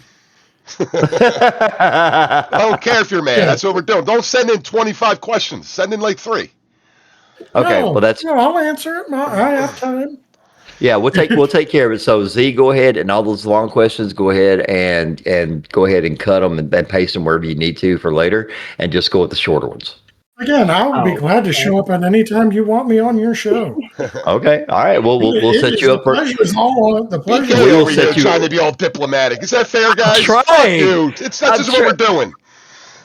By the way, ladies and gentlemen, that earthquake you just felt, that is Charlie Duffield's sexiness. Oh my God. Oh my God. Because Charlie Duffield is so sexy. I mean, I swear to God. Oh, God, I could just feel it. I almost need to remove an article of clothing. It's good. Oh my God. Ow. Z, please ask another question, please. Yeah. Oh my goodness. All right, Oh let my me get, God. You need to have Benja on a primetime special of the fourth wall. Benja after Come on, dark. this is sweet. We're I'm getting near sorry. sweeps times here for Right? admitting. What I want to do, I want to get Benja and Sparksy on an episode. No, no, No no, No, way. no, no. no, no, Please, no, no, no, please. I no, want Sparksy. Benja no, and no. Sparksy. I I'm wouldn't. so, I wouldn't recommend that because I Sparksy kind cannot do of. that. I would, Sparksy. y'all, No, no, yeah, it's not because of what you think. no, no, it's not that. It's the fact that Sparksy was able to break me and Benja broke me today. You all would not see me again. No, No, I couldn't handle. I Sparksy. could not handle it. I don't think. I don't think Sparksy is a fan of me right now. I think it's more personal. Oh It's boy. kind of secretive and personal, but Oh, copy that. Okay, yeah, all right, all right. Let's get back Fair to the enough. questions. yeah. All right. Well, we will go to Sparksy because not Sparksy. We will get back to Striper. I'm sorry. I've got a one-track mind. I swear. Okay, so the Trench Mm-hmm. Brothers. You wanted to know about the Trench Brother thing, so I'll go ahead and answer that. Back when the West was wild, and carriages were known to transport people instead of motor vehicles, but there in VWE, they were so heel heavy at the time, and Bullet Club was big. Oh, I remember them. Yeah, Bullet Club with Yep. Prince. It was when Prince Devitt started the Bullet Club. Okay. That was big. Mm-hmm. So, um, it was during that time that I was a face and Josh Poffo was a face, and at that time everybody else was pretty much a heel or a tweener. And I said to Josh Poffo, I turned to him and said, "We are fighting in the trenches against all the heels right now because we're the only good guys." I was like, you know what? We're like the Bullet Club in a way, because we're the only guys that are good here. And the Bullet Club was the only real bad guys in New Japan at that time. But we're the only good guys. The Bullet Club, in a way. And I was like, you know what? You and me are like brothers. We're like brothers in the trenches. We're like trench brothers. He's like, are you thinking what I'm thinking? Guy, by the way, everybody, God bless Josh Poffo. He is one of the nicest souls y'all will ever meet. I'll just tell you that right now. Poffo, talk to me. I've been trying to reach out to you because I love you. By the way, if Yeah, if he listens. we've been trying to get him on the show, but it's very No, I hard love with him. his time zone. I love Poffo to death. He's the only person that when he got hit by Jen Parkin, when Jen Parkin hit him with the mace, he got the chair and acted like he had cerebral palsy. Okay. I love him. But anyway, so we're like trench brothers. And we're like, you know what? We're like the Bullet Club version, the good Bullet Club version, of the good version of the Bullet Club. So we put on Trench Brothers and the Bullet Club logo. And I was like, instead of just too sweet, since we're good guys, we're just too good. Okay, And so that's that how explains a just too lot. good. That's how just too good. And the Trench Brothers came in. Well, And see, now later that makes on, well, and see, that later makes a lot of on, sense because the first time that I called a match in FPW and Paul and I was on the table together before we broke off and did our thing, you were coming out there and you were doing "We're Just Too Good," and I'm like, aren't they just copying Too Sweet? And Paul was like, well, yeah, but they are kind of making it their own. And I was like, okay, but now knowing that, now it makes sense, because we were the only good guys in that Fed. right? We were just too good. Yeah, You know, agreed. so You guys are good as a so group together. but then Baza was on a Prince Devitt kick. And he's like, I want to do Bullet Club Prince Devitt. He's like, wait a minute, don't you guys have the Trench Brothers that are kind of like Bullet Club? I was like, yeah. He's like, we're gonna do that in FPW. And I was just like, you know, and I was just like, yeah, sure. And that's how that ran in FPW. Okay. Well, I tell you, it's been several years since FPW, folded and whatnot, but people still talk about this, and they talk about all you guys individually. Don't get me wrong, but they always talk about the Trench Brothers. It's always the group, and it's like everybody talked about. Everybody's got their favorite group. So because Stuart Wharf knew how to use us. that's It's very all true. about knowing how to use somebody. That I agree with that. It's like Chris Jericho said in interviews, like you can have the greatest story written on paper, but you got to have the right people to pull it off. Hey, You man, got to have the right booker I to was put an it together. honorably trench brother for one night in BCW. Yeah. Yeah. Oh, who's asked you kiss? No one. Well, actually, he kind of did fondle our balls and give a canoe. Yeah, that was it. Oh my That God! was it. Yeah. Okay, I'm not going there. Okay, what else we got? See, Again, well, Mike says Trench Brothers were great heels for LPW and FPW because the booker knew how to You guys use were us great heel. correctly. I love when you guys came out. You guys Yeah. were great heel. Every great gimmick has a great booker behind it. yes, I do agree with that. Okay, Z, what else we got? Okay, well, apparently Z, she has to step away. She's got her grandson with her, so no big deal. We'll get back to the question when she comes in. No, I am here. I just had my mic muted so that the little guy wasn't screaming while he was talking. So She was turned on by my swingerness. Let's admit it. Come on. absolutely, I had to take care of a little bit of business, and I didn't want to be too obvious about it. So remember, 2 squeezes to the butt cheek, darling. And Striper says, this is a question that does seem to come up with almost everyone, but it's always a good question. What do you say to a newcomer who just joined SL Wrestling? What would be your advice? Don't run. You are joking, right? With the way things are right now, I'm going to tell you this. When it comes to feds, a lot of people have reservations about certain feds, and it depends on who you listen to. Right, that I agree with. Because a lot of people in VWE don't like Honor. A lot of Honor people don't like VWE. A lot of Honor people don't like LPW. A lot of LPW people don't like Honor. It's tribalism. Well, don't do it right now.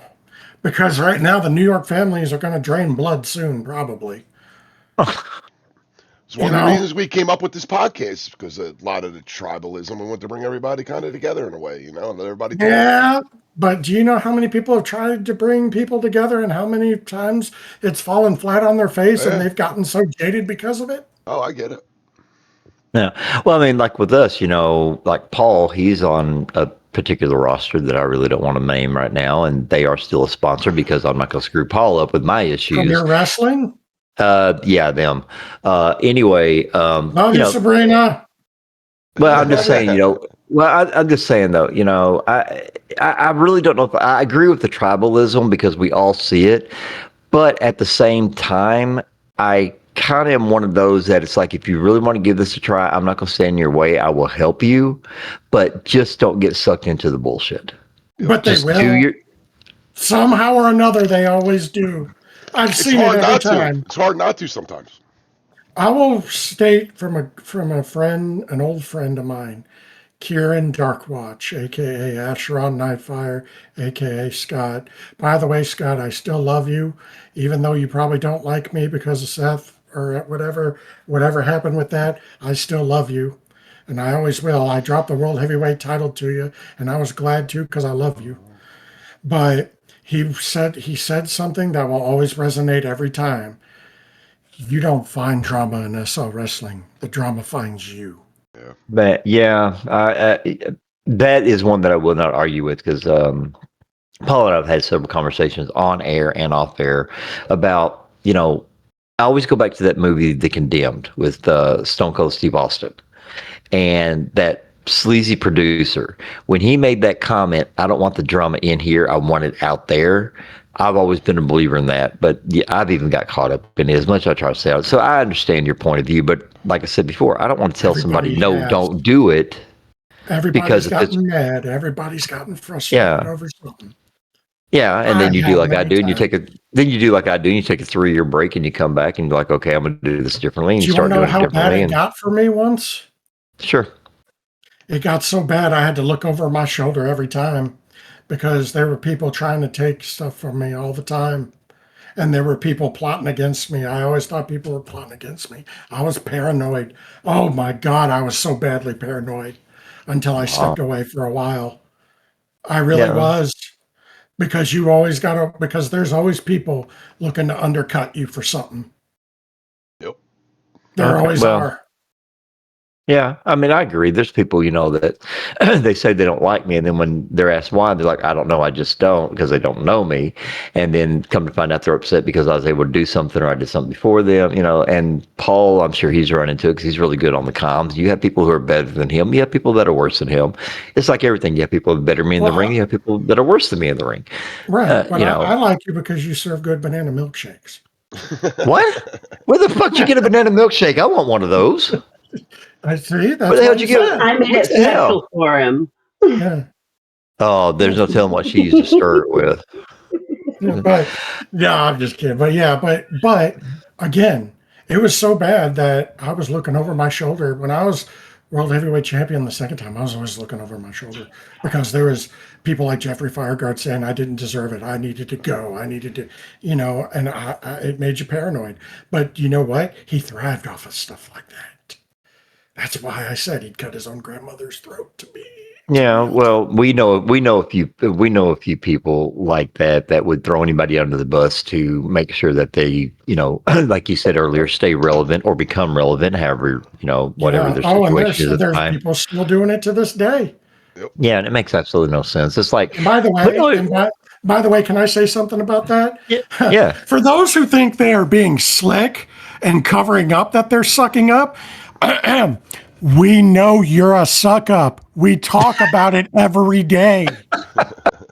We know you're sucking up to the we know. bookers. Maybe we should start playing that song. Somebody's watching me. We know you're trying to stay relevant because you can't. So the only way you stay relevant is sucking up to the owner/booker. We know. Thank Yeah, you. we all know, and you act like we all know. Trust me, we do. All right, Z, do we have any more short questions? Because we are definitely running out of time. We may have to show up a few more of these. Yep. You give me one moment Sorry, I here get and off I on will get tangents to it. because of my elder statesmanness. Okay. We have two questions that I'm going to sneak in. All right. And the first I'm going to go against what has been said here just because of the question. We are going to pull in Mike's last question Okay. from his list. All right. Did somebody goose Only Mike before he because did this? I think somebody goosed him. no, I'm sneaking in Mike's fourth only because I cannot wait for the reaction for this one. I just can't. Because question number 4 starts off, okay, Cuddle Muffin, Oh when are you God. coming back? When are you coming back, Big Bear? Miss you, mate. Okay. Well, first of all, there, Winky Bear. Oh my God. He calls me Big Bear. I call him Winky Bear. But uh, Winky Bear, I would love to come back, but the thing is, work is not allowing me to do that. Cuddle Muffin I give everybody nicknames. Cuddle Muffin is Kurt Bombastic, for those who want to know. I call him Cuddle Muffin. He calls me Biggie. But for Winky Bear, I'd love to come back. However, right now work is not allowing me to do that. Do you know for me to wrestle on SL, I had to get up at 4 in the morning to go to work? Wow. I Did not couldn't know keep that. doing that. Yeah, I Just get to it. wrestle on SL, I had to get up at 4 in the morning to go to work. And they switched me to evenings at work. And that's when the shows are going on mostly. Now, there is a rumor that a certain show may be switching days to days that I'm off. And, it's kind of a pipe dream that I could do it. But for now, I gotta I got to work like everybody else, guys. I'm nothing special. I make a paycheck just like everybody else. I got bills to pay. All I right. So got bills to my pay. question is what day and time are you available? Right now, I'm off on Tuesdays and Wednesdays. Ah, okay, I got you. And I know Vince Easterwood is licking his chops when he heard that. Not Vince, yeah, uh, yeah, but not Vince Easterwood. Vince Easterwood's the church boy, aka yeah, Vince Aftermath. Thank you, thank you. How dare I forget that name, Vince? I know Vince Aftermath is licking his chops since he heard that one. But yeah, but Aftermath those are the like a days few I other know. things as far as I'm concerned. Oh And boy. Wednesdays, I say, yes, I do, Charlie. God damn it, Charlie, put on a shirt or something. God damn, you're sexy. But, uh, but yes, Wednesdays, I do say. Yes, Tuesdays and Wednesdays currently. But yes, and I know KOW does have certain shows. And I remember I did perform for KOW, and I did have a good time for that. So yes, we may need to talk. All right, we're almost running out of time. Z, you got time for a couple more? Actually, I am going to go ahead since I know we are running out of time. I have got the absolute perfect closing question here that All comes right. from Kimberly. It comes from who? And it comes from Kimberly Smith. Oh boy. When And this question, Oh, I think this may be one of the first times since we started recording almost a year ago, this question is not for our guest. huh? This question is for Paul and BK. Uh-oh. And it is Oh the God. perfect ending question for this Okay. because Kimberly would like to know, and I can see the smirk and the giggle in the text of this question because she actually says, please just ask at the end if they regret having Benja on and are they broken? No, not at Well, all. I think I recovered on it. However, I did recover because he did get me at the beginning because I've never actually had an opportunity to sit down and talk with Benja like this. So this is a first for me. So I was learning everything on the spot. However, I do want to ask Benja one thing. Do you happen to recall the one and only match that you and I were both involved in? However, we were not opponents. you were managing, weren't you? No. It was, I think it was for Wolfie's Fed, wasn't it? Nope. No? Then it had to be at FPW. Nope. Then I'm sorry. Okay. Do you remember the Fed DIE? Yeah, I was world champion and prospect champion. I That is loved Hobo correct. Bob. That is correct. I was brought in because they were doing some type of fundraising, some kind of charity event, and they Mhm. wanted to throw in surprise people. And I got asked to come in as a surprise. When I come in, the one person that I got into the ring with, what do you remember Huey? Huey 5-0, absolutely. Huey 50. We were all in that call and you had not seen the match card. And because Huey was always used as a jobber, I decided to do the job for him. And all I did Yeah. was just lay down. And the first thing he's like, "Oh, BK, tell me you didn't do the finger poke of doom." I went, "No, I just laid down." And you're like, "Well, that's just as bad, motherfucker." That was our first and only experience in a match together. See, no, I loved Huey 5-0. I had him manage me when I first came into DIE because I loved him to death. I thought he was the most hilarious thing Oh because yeah, he he was just a was. big guy shaking his ass, and that was it. Yeah, it was But it was so great to work with him. then it turned into Hobo Bob, which Operation Pillowcase was the biggest success because he would say just random words, and I made it work, and people loved Hobo Bob. Yeah, I remember Hobo Bob. Oh my God. Oh God, Boy, you bring I back some miss names I haven't heard in a while. Yeah, I'm telling you, that's why I need like a second and third show. Well, Where we're actually going to get you back on here Gotta for the get on a second one because second. Yep. we got to bring you back like we're doing Alpin because a lot of people want to hear what you got to say, and they tried to warn us, but in all actually, you there is no warning label that can cover you. That's just the truth. There's no Again, warning label for you. Ask politely, and I'll be here because I believe in Benja Nirvana. So do we. All right, ladies and gentlemen, that brings us to the end of this part of Benja's episode, and we will get back out in here like we're doing for Alp and Chris, and we're going to get him for a part 2. Benja, want to thank you. It has been a blast. It has been very enlightening, and it has been very I almost want to say soul breaking because you broke me a couple of times. I do get that free beer koozie, right? Yes. Yeah. Wonderful. Yeah, you got it. Okay, good. I also need a T-shirt, and maybe a free keychain. Okay, we can do that. We'll do that. All right, ladies and gentlemen, thank you all for tuning in. Benja, we're going to see you pretty soon with a part 2. Oh, wonderful.